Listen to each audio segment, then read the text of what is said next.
नित्यानन्दकरी वराभयकरी सौन्दर्यरत्नाकरी निर्धूता किल पापनाशनकरी प्रत्यक्ष माहेश्वरी प्राणेयाचलवंशपावनकरी काशीपुराधीश्वरी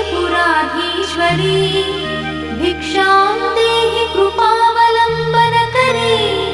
मातान्नपूर्णेश्वरी माता